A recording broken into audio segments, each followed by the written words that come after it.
So again hello everyone, देखते हैं नया लेक्चर आज। और देखिए नया लेक्चर में हम लोग कवर करेंगे ऑटो ट्रांसफार्मर के बारे में। लैब्स में आपने ऑटो ट्रांसफार्मर का यूज़ भी किया होगा।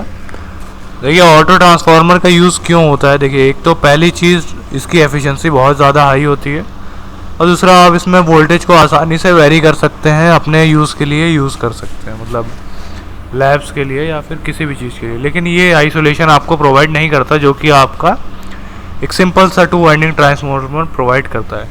फिर भी कोई बात नहीं, बहुत सारी चीज़ें हैं जो ऑटो ट्रांसफार्मर की अच्छी हैं और दूसरे ट्रांसफार्मर की, मतलब 2 वाइंडिंग ट्रांसफार्मर की उतनी अच्छी नहीं है। तो चलिए देखते हैं कि हम क्या इसमें कर सकते हैं।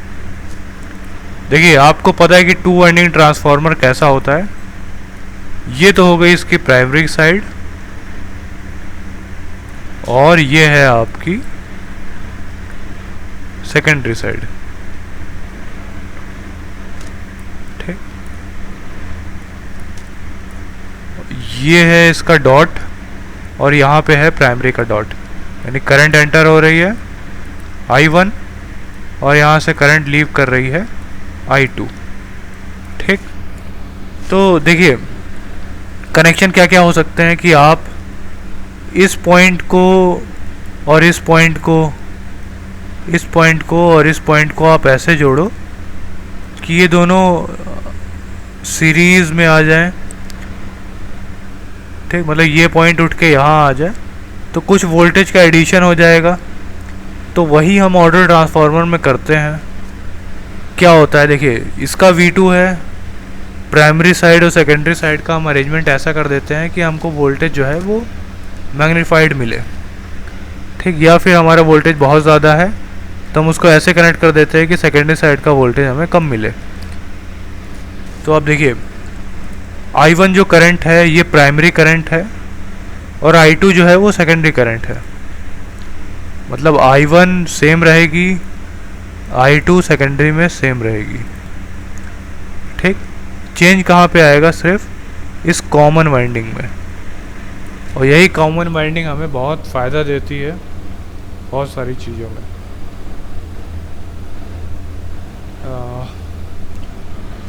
कैसे कैसे देगी पहले देख लीजिए। पहले जो आप एक चीज़ समझ लीजिए, वोल्टेज रेशियो V1/V2 N1/N2, इसको करने का तरीका कैसे। देखिए बहुत लोग इसमें कंफ्यूज होते हैं कि हम ऑटो ट्रांसफार्मर में टर्न रेशियो क्या लें। तो देखिए इसका सिंपल सा एक सोल्यूशन है कि आप ट्रांसफॉर्मेशन रेशियो K जो है उसको हमेशा ऐसा लीजिए कि ये K जो है ये 1 से छोटा है।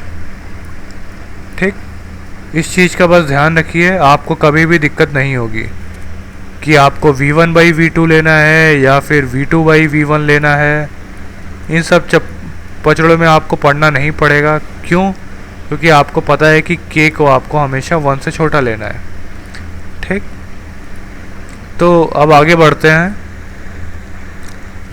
ऑटो ट्रांसफार्मर का यूज़ और ऑटो ट्रांसफार्मर क्यों ही हम अप्लाई, मतलब क्यों हम यूज़ करते हैं इसको, क्या ऐसी ख़ास बात हो गई। तो सबसे पहली चीज़ तो इसमें कॉपर की सेविंग बहुत हो जाती है। कैसे होती है कॉपर की सेविंग वो हम देखते हैं। देखिए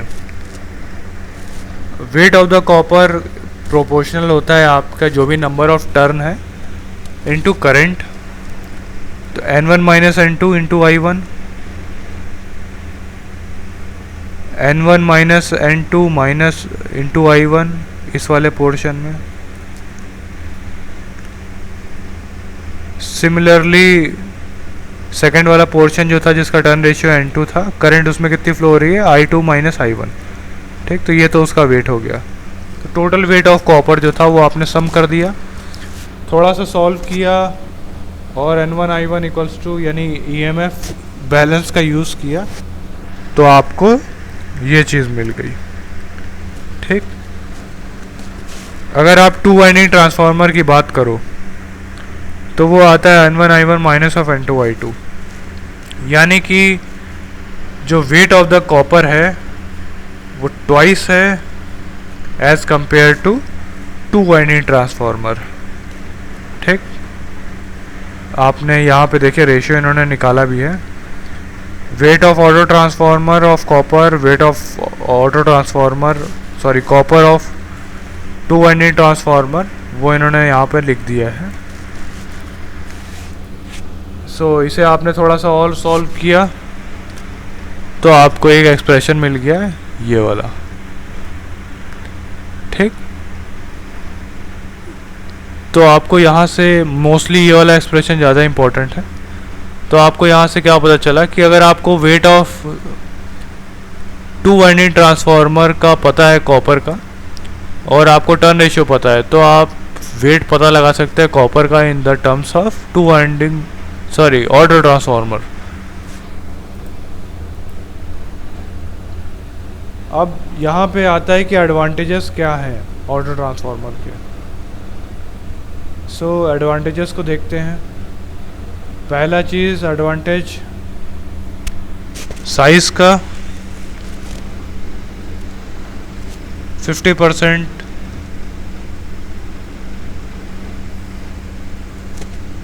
रिड्यूस हो जाएगा उसका size as compare to two winding transformer. और अगर आप बात करें वोल्टेज रेगुलेशन की, तो वोल्टेज रेगुलेशन अच्छा होता है as compare to two winding transformer. ठीक, कॉस्ट भी कम आती है ऑटो ट्रांसफार्मर की। क्यों? क्योंकि कॉपर सेव हो रहा है। एफिशिएंसी ऑटो ट्रांसफार्मर की बहुत ज़्यादा होती है, नियरली 98 to 99%। वही टू वाइंडिंग ट्रांसफार्मर की नियरली 97% होती है। और मैंने अभी आपको बताया कि वोल्टेज रेगुलेशन इसका अच्छा होता है। तो यही सारे इसके एडवांटेज हैं। डिसएडवांटेज क्या है आपका? सबसे बड़ा डिसएडवांटेज है कि इसमें आइसोलेशन आपको नहीं प्रोवाइड होता है, यानी प्राइमरी साइड और सेकेंडरी साइड आइसोलेट नहीं रहती हैं। बाकी डिसएडवांटेज आप पढ़ना चाहो तो पढ़ सकते हो। जैसे पहला डिसएडवांटेज जो है,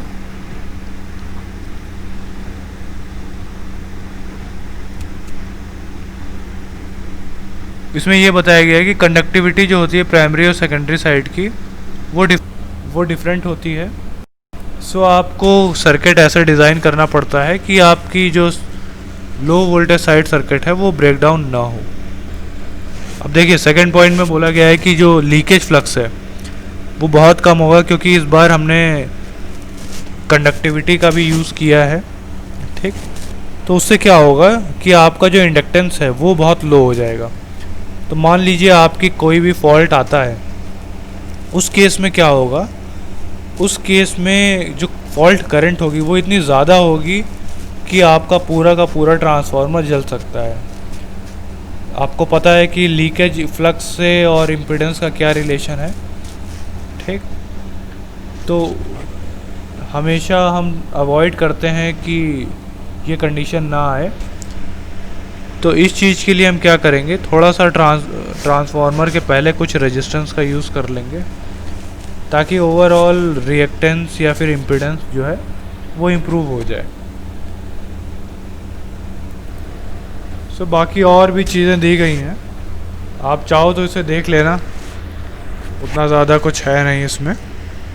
अगर आपने ऑटो ट्रांसफार्मर मशीन में पढ़ा हुआ है तब आपको कोई दिक्कत नहीं होगी, नहीं पढ़ा है तो थोड़ी सी प्रॉब्लम आ सकती है, लेकिन फिर भी ये चीज़ें आप देख सकते हो।